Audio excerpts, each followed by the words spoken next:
कल्याणनंदन का नाम केवल 2 अक्षर का, किंतु इतना महान कि अनंत ब्रह्मांड उसमें समा जाए।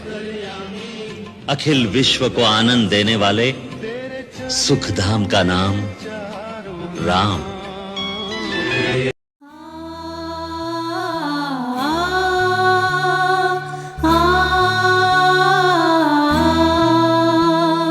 राम जय राम, राम जय जय राम। सीताराम सीताराम सीताराम कहिए, जाहि विधि राखे राम ताहि विधि रहिए।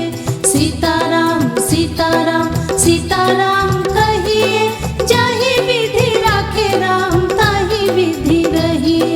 जाहि विधि राखे राम ताहि विधि रहिए, जाहि विधि राखे राम ताहि विधि रहिए। सीताराम सीताराम सीताराम कहिए, जाहि विधि राखे राम ताहि विधि रहिए। सीताराम सीताराम सीताराम कहिए, जाहि विधि राखे राम ताहि विधि रहिए।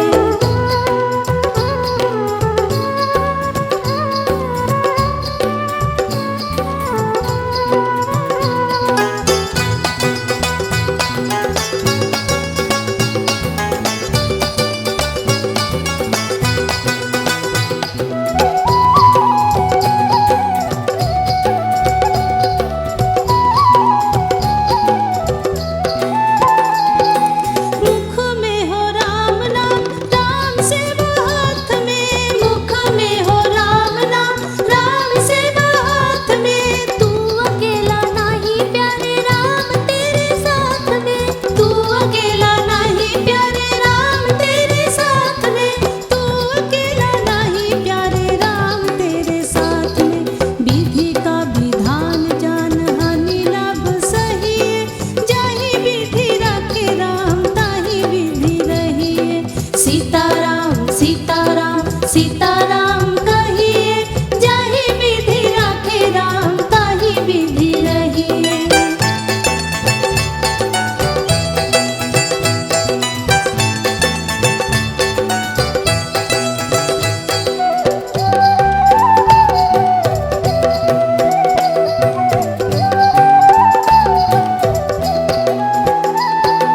किया अभिमान तो फिर मान नहीं पाएगा।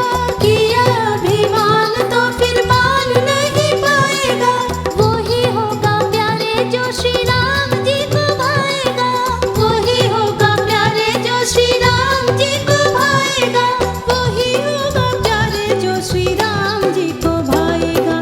फल आशा त्याग शुभ काम करते रहिए, जाहि विधि राखे राम ताहि विधि रहिए। सीताराम सीताराम सीताराम कहिए, जाहि विधि राखे राम ताहि विधि रहिए।